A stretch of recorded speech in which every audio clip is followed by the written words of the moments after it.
Should you or should you not do a PhD? Hello, everyone.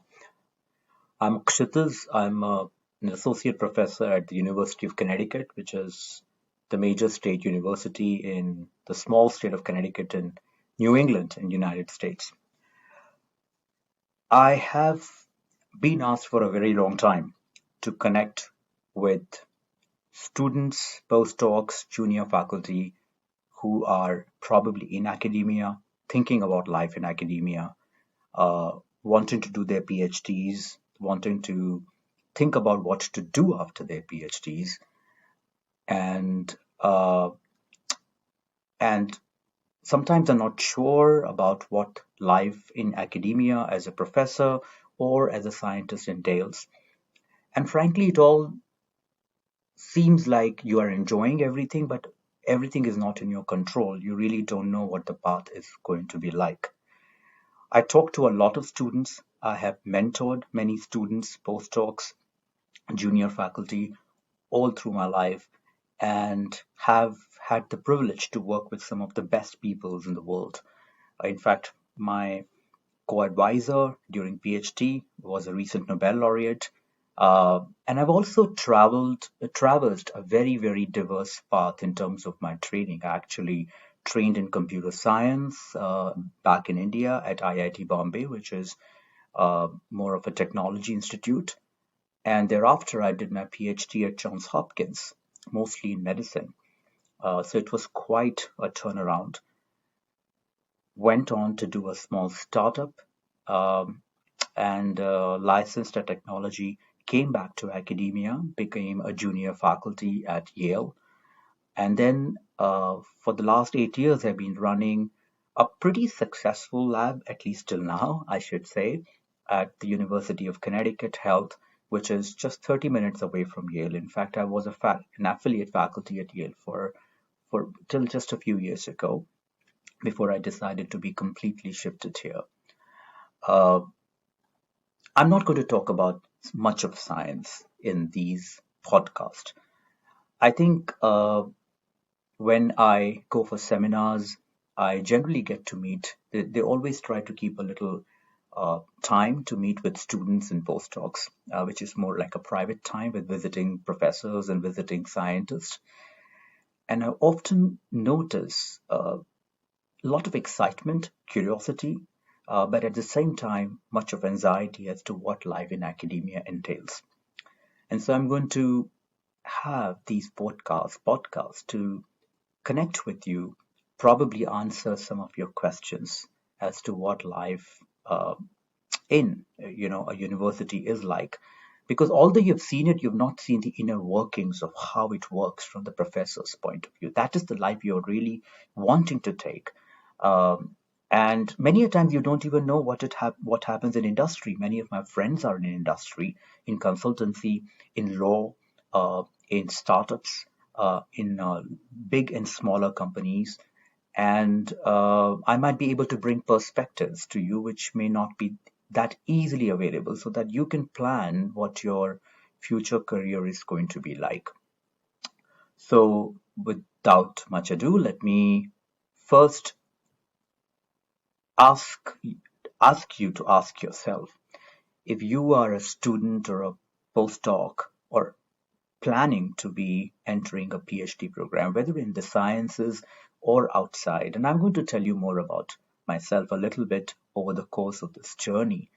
Uh, that I really have traveled many fields. I have been a poet, uh, a, a, a classical dancer on stage, a writer, and as now I'm actually connecting with you, on a studio. Uh, have been a public speaker for a very long time, and therefore, I have a broad perspective of what lives in different parts of the world is like, even in an academic sense, and might be able to to to to basically tell you, or at least give you some idea as to what it entails and what are the pros and cons of uh, going with one career was when the admissions committee sits down. I sometimes get to be a part of the admissions committee, but even when it doesn't happen, I do tend to interact with many undergraduates, master's students, uh, who want to do PhD. And my question, which is sometimes a little bit not very traditional questions from other professors, is why do you want to do PhD? And I get a whole gamut of answers. I'm very interested in this subject. Sometimes I get the answer which is rather cliched because I work a lot in cancer. Oh, one of my aunt or uncle or somebody got cancer, and so I was very, very interested. Oh, come on. So many people get cancer. That's not going to motivate you. Even if it does, you must probably have a better answer. But I'm not really looking for an answer because obviously, if you want to do PhD, you don't need to have that kind of a motivation. That's not the motivation one looks for. It is that if you, at least in the sciences, you should be so passionate about what you want to do so that pretty much everything else can easily be compromised with. Very few people qualify with that edge. So if you want to do PhD, you should ask yourself, am I doing it simply because I enjoying studying and so or I enjoy a particular subject. I enjoyed those classes, um, those subjects, so I'll continue with that journey. Or is it that, well, in industry, the kind of industry that I really want, it would help me to have a PhD rather than just be a graduate, which is an undergrad or a master's degree? Or is it simply that, well, I don't really know what else to do? Uh, Being a PhD allows me to, think about myself during that time. These these are these are the things that are going in your mind, but obviously you're not going to articulate it to a professor when they ask you that question in an interview. But if it were not an interview, would you have been honest with yourself and asked, why do you want to do PhD? Because I can tell you from this side of the fence that it's the most beautiful life that you can really imagine. If you could make it beautiful, if you could live with all the thorns, you will get the rose. And the rose is really very fragrant. There are very few walks of life that allow you to live such a fragrant, such a full, such a rich sort of life. Uh, and I've considered myself extremely privileged to have been in a position where every day I could do whatever I want in a meaningful way. If I find 2 years later that somehow my path was a little bit wrong, I could trace it back. I could go onto a new segue, a new path, and nobody can tell me really um, what should I be doing. I mean, I'm the master of my life. That's probably the biggest luxury one could really have. But of course, there are many other compromises. I would not say even compromises, adjustments that you would need to make in your life along with that. And you should be comfortable with those adjustments because those adjustments is a price you pay to get this luxury, this freedom, this enjoyment, a continuous sense of enjoyment. I'm in my 40s and I still am as excited and as childlike as I used to be when I was in my not even 20s, but even earlier. I mean, that's a privilege very, very few people have. My age people, even if they are very, very successful, when I meet them, I find them sometimes so jaded, so tired, so exhausted. Uh, when they talk about midlife problems, that's what they are facing. It's an exhaustion of every day being the same day. I don't have it. And that's a great, great, great privilege. But it comes with a lot of planning, a lot of adjustments, discipline, a sense of self-commitment, sense of self-drive. Many people who are coming into PhD generally have those traits. So that's not what I worry about, that they're going to be hardworking, they can meet failures with equanimity, they would be able to uh, work through their problem and persist through their problems, and sometimes would be very willing to learn a new area, a new set of skills, without thinking, oh, I just learned it and I'm not going to learn something in my 30s. No, they just don't have that attitude. That's generally the case with nearly everybody who's planning, but that is not what is needed. You need a different set of mindset, and you may have it. And if you have it, you should ask yourself in the mirror before you start, or even if you're in the first few years of your PhD, where you could take your master's and really walk away. Do I want to live a life where I'm not going to worry about success and failures, but I'm going to enjoy the process of it? Because failures are going to be very many than successes, but it is not that one takes them in the stride, one learns to live with the failures. That's a very sad way of looking at it. It is that failures and success is not the way one counts uh, the journey through life.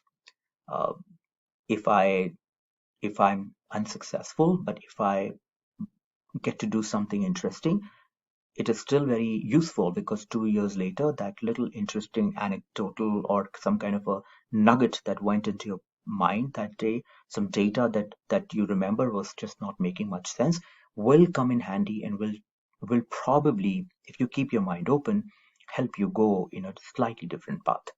So it, th- th- those attitudes you need to have.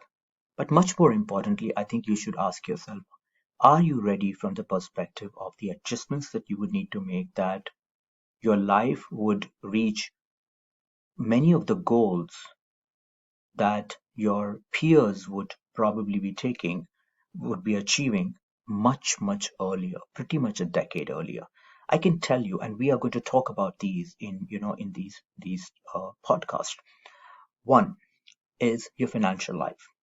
You're not going to have the kind of financial life that your own peers right now, who are not going to enter into academia, are going to have. It is pretty much a given, and it should not bother you. If it bothers you, you're probably not made for it. Okay? It doesn't mean that it's a poor life. It is that it is not the kind of life where that aspect of the success, if it motivates you a little, you should probably not be considering PhD, certainly after college, because you will see the differences in your lifestyle start diverging from your friends and yourself. You would not be able to afford vacation that they would be able to. You would not be able to, go to fancy shows that they would be able to very, very soon. It did not bother me because it just didn't matter.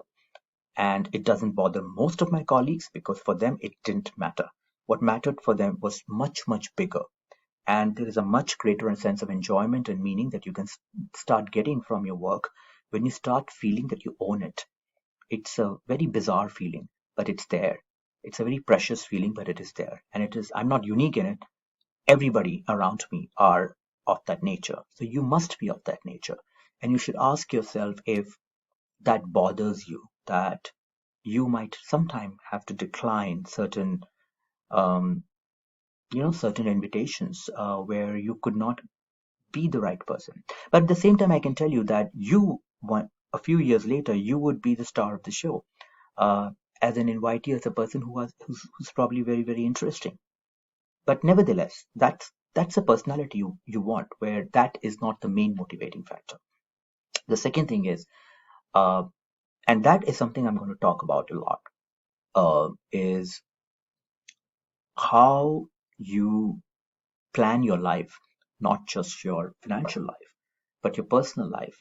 You are not probably going to even start an actual career, which is a proper job, like an assistant professor, till pretty much you are in your 30s. You're talking of nearly a 10-year gap. And that means that, are you ready to plan your life without having that financial security with you in other aspects? That includes having family, that includes planning for other aspects, for example, uh, your housing, your investments, uh, your parents, your siblings, uh, so on and so forth. So start asking about that from yourself.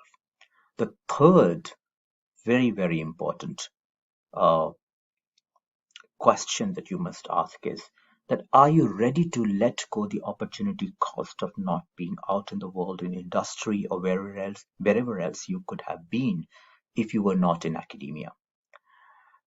The opportunity cost is sometimes what people do not count for. It is not that, oh, I would be better if I have a PhD because I would probably command a better salary in the industry. Yes, you would. But would you be better off than the person who did not do PhD but continued in the same job for 5 to 6 years and thereby gained the specific skill sets as well as the specific promotions in that particular walk of life in that industry?